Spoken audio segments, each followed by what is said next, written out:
Hello Steemits, hello YouTube, CryptoG here, coming at you with another Pixlr video tutorial. This time I thought I would show you how to use the clone stamp tool. It's a tool that kind of baffled me for a long time, and I was always got quite frustrated with it because I knew what it should do, but I could never quite get it to work the same, and I know other people have this same problem, and so therefore it tends to be a tool that people ignore. Now here it is up here, just above the drawing tool, and just below the paint bucket tool, the clone stamp tool. So how it works is that you have to select a region that you want to clone, and then you go and draw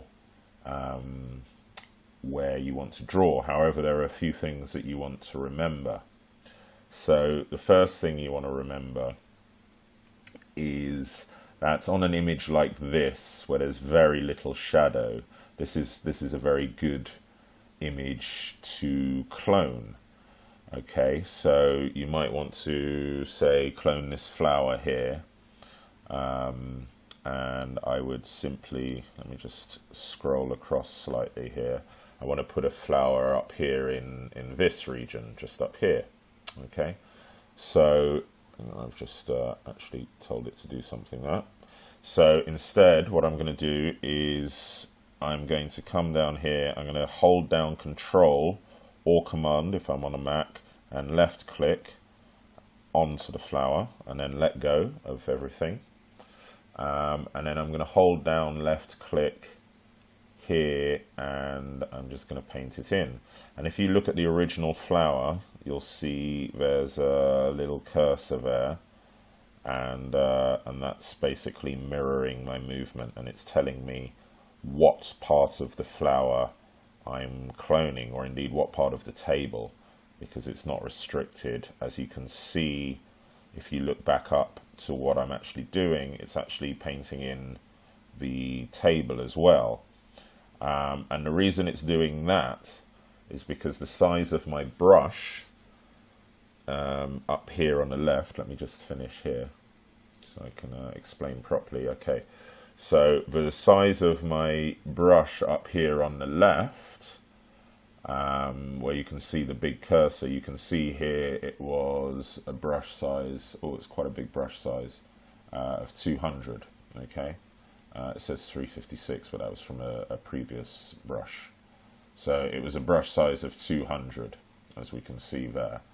Let me just click off that to get rid of that.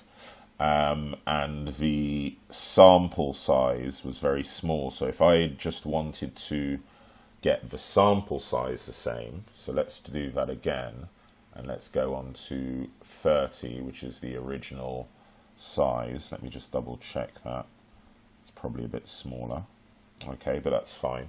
So now I'm going to hold down Control, and I'm going to do left click again, and I'm going to come up here next to where I put the other flower, and I'll just start painting in. I'm going to hold down left click, and as we can see now, it's now painting in a much smaller range, and I'm not getting the table.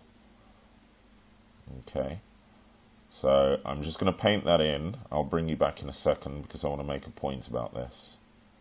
Okay, hi there Steemians, and so as we can see, the differences between the two images that I've cloned. The first one I did with quite a big target brush, which was set up here to 200, and the second one I did with a very small target brush, 30.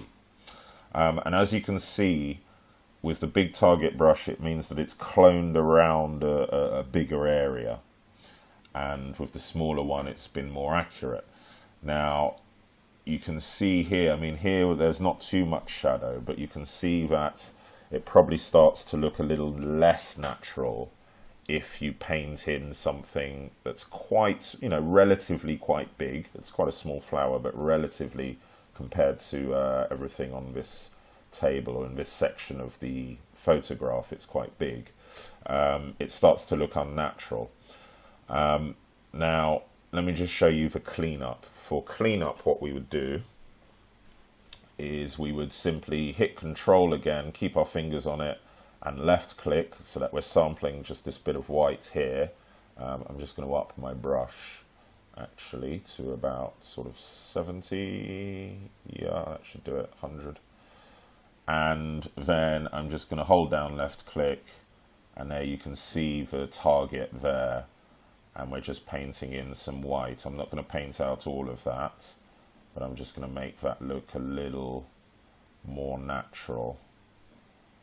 Now here's another thing I wanted to show you. So here where we're just filling in color or texture, I'm about to go off the edge, so it'll stop cloning, because you can see my target is off the edge, so it's no longer cloning. If I move that over the, oh, that's just coming onto the edge, but if I move that onto the flower, you'll see that it's not actually cloning.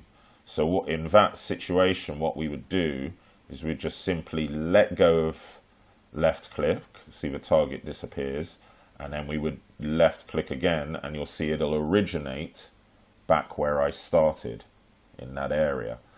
Now, why that's important to remember and to figure is because if you're doing that on an actual object, let's say, for instance, hang on, let me just clean this up. Let's say, for instance, we wanted to clone, let's choose one of the berries on one of the plates. Or in fact, let's choose something big like the gravy boat here. So if I Control click here, and then I start kind of painting it in, and everything's fine, and then I'm like, oh, actually I want to just do the other side first, and I let go, and then I go to where the handle should be, and I start. It'll now start me again, so it'll start doing a new gravy boat. So that's something to remember with the clone stamp. You've got to keep your finger on it, especially if you're drawing in an object. You've got to keep your finger on it until you finished drawing in that object. Otherwise, and you see here, like when I go off the screen, it's not kind of working properly. So if I sort of zoomed out a bit, I'm actually at the edge there.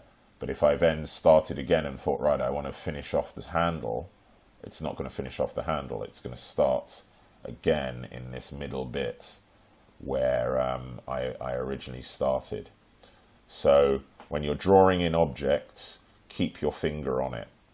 If you're drawing in texture or an even color, doesn't matter so much. You know, if you've chosen some white and you just want to fill in some white, you know, like, which I'm going to do now to get rid of these, clone this, go to a huge brush, make it absolutely massive. Okay, so that's just something to remember there, is that keeping your finger on the clone stamp when you're drawing, and, you know, if you're just doing a texture, like on this bit of skin here, for instance, that's another application. You might want to use the clone stamp. You know, there might be a blemish or something. The brush is way too big. You know, there might be a blemish along here. Let's make this really small. And then you would simply, let's imagine you didn't want this patch of light here. You didn't like the way the light was reflecting on his thumb. So you would take something from quite close by, say about here. So then I would Control click, move to the left, and kind of keep my finger on left click and go like that. Probably not that, that's probably too dark. But and then each time I took my finger off, I could start at the same point. So that's not a very good job, but you get what I'm talking about, Steam It. But you know, that's not a very good job. I'm going to try and quickly do a better job here for you. So say Control click here, and then just do little. There we go. That's a much better job. Do little tiny clicks there, and then each time I click, I'm resampling the very first thing that I clicked, and then you can see that by doing that, I'm now beginning to shade the light away and take my light off, and I'll just do one right in the middle so you can really see the difference. There you go, you see. So that's just something to remember. If you're doing texture or color, then releasing left click, you know, if you just want to sample one particular part of the picture, take your hand off left click. If you want to sample an entire image, like a blueberry for instance, like here, Control click, then keep your finger on left click as you draw the blueberry, and don't take it off until you've done the whole thing, or you know, you're going to end up starting from the same point and it's going to look weird. It's going to look like a kind of double blueberry. Okay, so hope you've learned a bit there, Steam It. I'll finish off these. I'll add a few things. I'll use the clone tool and show you some before and after stuff. Okay, thanks, Steam It. See you for the next one. Bye-bye.